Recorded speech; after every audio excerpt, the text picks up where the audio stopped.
I'm Mixer Giant and I'm going to be upgrading Marvel characters fit into other forms of media. You could use Marvel's Reserve Show to introduce people into the MCU and to see if they would be good for the MCU. For the Melter, you would do him becoming a supervillain so he can get the money for his wife's life-saving surgery, and him stealing some of Iron Man's technology to do it, and his son becoming a supervillain because of him looking up to his father but his father not wanting him to become a supervillain like him. Then for the Living Laser, you would do him and Blizzard being a part of the Thunderbolts and them going against the Avengers. Then the Mad Thinker would be perfect for the MCU for a Fantastic Four villain. Then the Psycho Man could appear with the Mad Thinker, and the Great Gargoyle would be another good villain to be in the Thunderbolts. Then for Whirlwind, you'd have to combine all of his costumes into one, and do him as a member of the Thunderbolts, and you doing him as an A-lister. You would need to do him as an evil alternate version of Iron Man like how he is in the comics. And this would be perfect for the MCU because of Iron Man being so important in the MCU and he did already die in the MCU. Then you could just get another actor to play him. For Ghost, you would need to make it that she didn't die and she found another way to get pin particles for her to survive. And it turns out her father didn't die, him just going crazy from the accident that turned it into the Ghost. And him going after Ant-Man's daughter who becomes Stature in the third Ant-Man movie.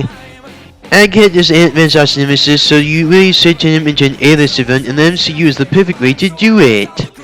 You just need to do Egghead's most iconic story, The Trial of Ant-Man, with him fearing Pym for a crime and him trying to kill him. Then Hawkeye killed him because Egghead killed Hawkeye's brother. Then Egghead could be the one who does the evil version of the Black Ant in the MCU to go up against Ant-Man, to help him defeat Ant-Man. And for Stature, you need to combine two of her most iconic costumes, and with her having all the powers of an Ant-Man was without needing to use the pin particles. And her becoming Ant-Man's partner. The Owl is a gangster that artificially gave him the power to fly. You could make it that he goes against Kingpin because of him wanting his criminal empire back, and you making it that him getting all the powers of an owl artificially.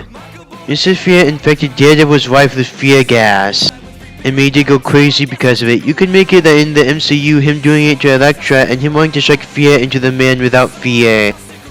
And the Jester is an evil man, him just having an intense hatred for humanity because of him being humiliated in front of them so many times. An MCU movie is just what he needs to become an A-lister again. And you can do the Masked Matador as an animal rights activist, and him killing people like bulls, and with him having a bullfighter themed fighting style, and with him having an intense hatred for humanity because of them treating animals badly. And because of you doing Nightmare and the Draw in Darkness in the MCU, you can always do them coming back and them doing the Fear Masters. And you can also do Lady Hellbender in the MCU with her going after monsters like Zemnu, the first Hulk.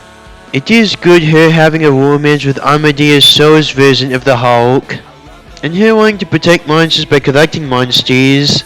And you can also use it to introduce monsters like Thing Thang Foom into the MCU. And you can also do her fighting against Venom. Then you need to do the second Captain Marvel in the next Captain Marvel movie. And with the second version of Quasar taking it up from the original version of Quasar in the next Captain Marvel movie. Then you'd also need to introduce the Black Knight because you already introduced him in the Eternals. It would be good for a Knights starring Iron Man MCU movie, and he would go great with Captain Britain. And you need to do him true to the comics. And with Captain Britain, you doing him true to the comics, but him becoming the modern version of Captain Britain in the end. With the Captain Britain core from Captain Burns from everywhere in the multiverse. Then you can make it that with the 3D man, after an accident with some superpowered people with a film projector, him getting 3D powers. Which is him being able to bring things from forms of media to life, and with him being able to do 3D blast.